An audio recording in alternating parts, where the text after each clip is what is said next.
बात करने वाले हैं जो कि बेहद गंभीर है। आप सभी को याद होगा परसों किस तरीके से लाल किले के पास एक गाड़ी में ब्लास्ट हो जाता है।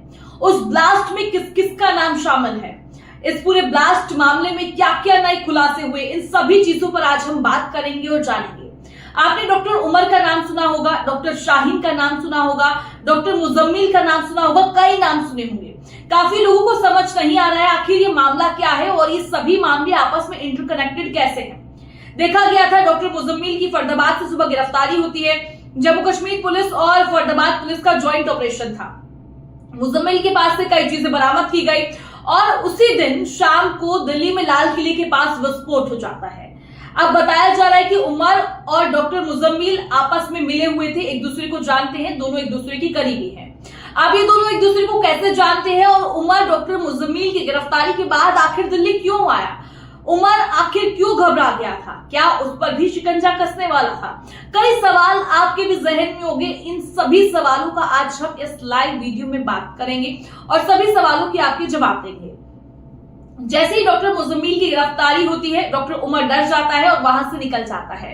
एक विस्फोट की चीज जो है उसकी गाड़ी में रखी हुई थी, जो कि वो पूरा तैयार नहीं था, अभी फिलहाल ये बताया जा रहा है। सबसे बड़ा सवाल ये है वो वहां से निकलता है, कनॉट प्लेस भी पहुंचता है। ये हम विस्फोट से पहले की बात कर रहे हैं। कनॉट प्लेस के बाद वो लाल किले की पार्किंग में पहुंचता है।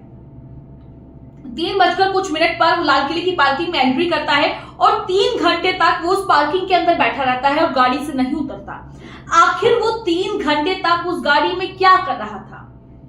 3 घंटे तक क्या वो किसी मैसेज का इंतजार कर रहा था? फिलहाल अभी सवाल यही है कि डॉक्टर उमर उस गाड़ी के अंदर क्या कर रहा था।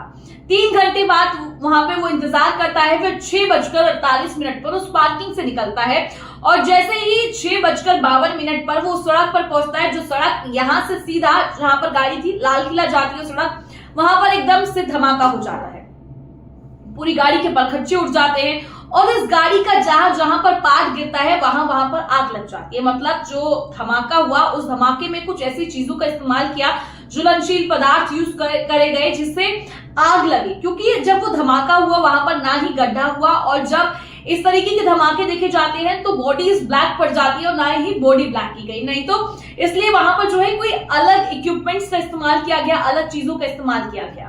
लगातार कई सवाल यहाँ पर खड़े हो रहे हैं। अब डॉक्टर परवेश का भी नाम सामने आया और हम लगातार जिस तरीके से अपडेट आप तक पहुंचा रहे हैं कि अब डॉक्टर शाहीन की भी बात कर लेते हैं। उमर की बात की हमने, जो धमाका हुआ हमारी टीम उमर की फैमिली के पास भी पहुंची थी। अब डॉक्टर शाहीन जो है डॉक्टर उमर को और डॉक्टर मुजम्मिल को कैसे जानती है, इस एंगल पे भी बात कर लेते हैं। जो डॉक्टर शाहीन है वो रहने वाली लखनऊ की है, पर जो डॉक्टर है वो जम्मू कश्मीर में है और उसकी शादी हुई थी महाराष्ट्र में, जो कि उसका पूर्व पति है। अब उसका डिवोर्स हो चुका है।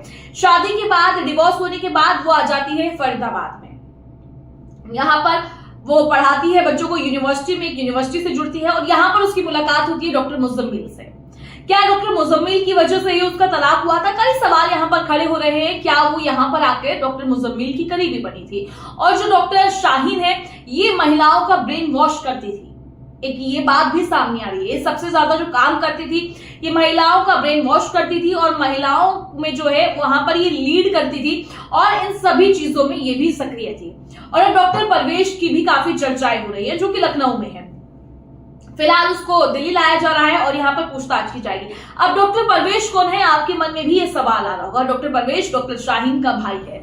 अब डॉक्टर शाहीन को, डॉक्टर मुजम्मिल को, डॉक्टर परवेश को पुलिस ने अपनी हिरासत में ले लिया है। इन सभी से अब पूछताछ की जा रही है, हर एक एंगल से पूछताछ की जाएगी। ये डॉक्टर उमर से कैसे मिले हुए थे, ये इनका प्लान कब से तैयार हुआ था। जैसे जैसे जांच आगे बढ़ रही है नए नए खुलासे भी देखने को मिल रहे हैं। फिलहाल बताया जा रहा है कि विस्फोट का अभी कोई प्लान नहीं था कि जो है लाल किले के पास विस्फोट किया जाएगा, वो तैयार नहीं था विस्फोटक सामग्री।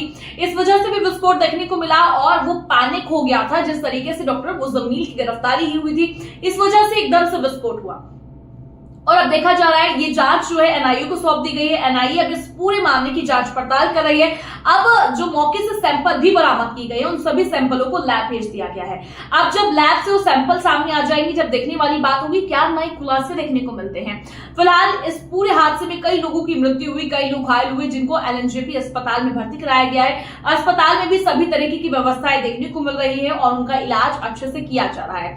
अब सवाल यहाँ पर यही है, इस धमाके के पीछे किसका हाथ, कौन कौन शामिल, क्या साजिश रची जा रही थी, क्या इससे बड़ा ये हादसा हो सकता था, क्या ये आतंकी हमला था, क्या है इसके पीछे कहानी, अब ये जांच के बाद ही खुलासा होगा। हमने इस लाइव वीडियो में बात की डॉक्टर शाहीन पर, डॉक्टर परवेश पर, डॉक्टर मुजम्मिल पर, डॉक्टर उमर पर, सभी एंगल से हमने बात की। अब देखने वाली बात होगी आगे जांच किस तरीके से बढ़ती है। फिलहाल क्योंकि जांच की जा रही है, सभी एजेंसियां, सभी टीमें, पुलिस डिपार्टमेंट सभी जांच में जुट गया है। अब देखने वाली बात होगी नया